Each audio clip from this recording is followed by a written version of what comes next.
Carlos Alcaraz stepped onto Court Philippe-Chatrier like a man possessed. From the very first point, it was evident he had only one goal: dominance.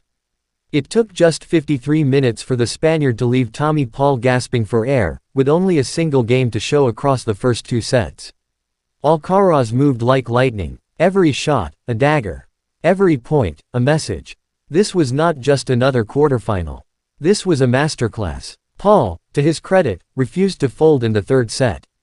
He found more rhythm on his serve, began to challenge longer rallies, and held until 4-4.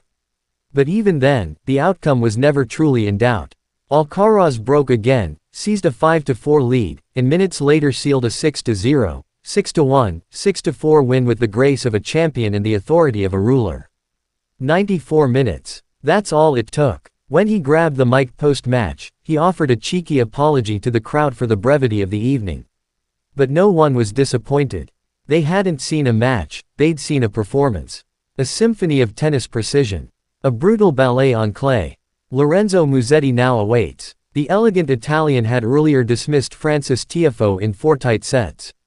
Tiafoe, the first American man in a French Open quarterfinal since 2003, gave all he could.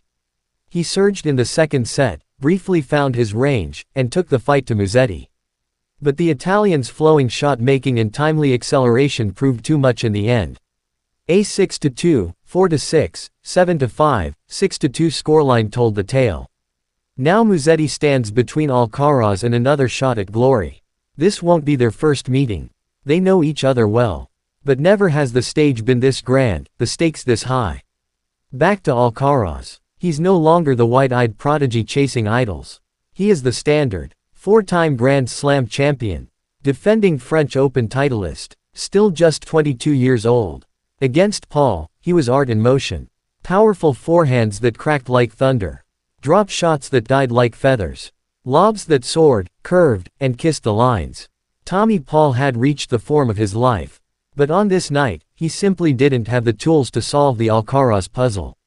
The stats made the picture clearer. 17 break points created, 6 converted. 0 break points faced. A service game near flawless. And this came after being tested in each of his previous 3 matches, each going 4 sets. Alcaraz absorbed that grind, then elevated. Former British number 1 Greg Rustski was glowing on BBC Radio 5 Live. "Magnificent," he said. A statement. Indeed, the statement was loud, clear, and ominous. Carlos Alcaraz is peaking at precisely the right moment. And while the world marvels at his footwork, his tactics, and his raw talent, one question now dominates Paris. Can anyone stop this force? Musetti will try. But if Alcaraz plays like this again, even destiny may need to step aside. A showdown with Jannik Sinner looms, a possible final laced with history, youth, rivalry, and the battle for clay supremacy. Until then, all eyes remain on the Spanish phenom. Carlos Alcaraz isn't just defending his crown. He's redefining greatness.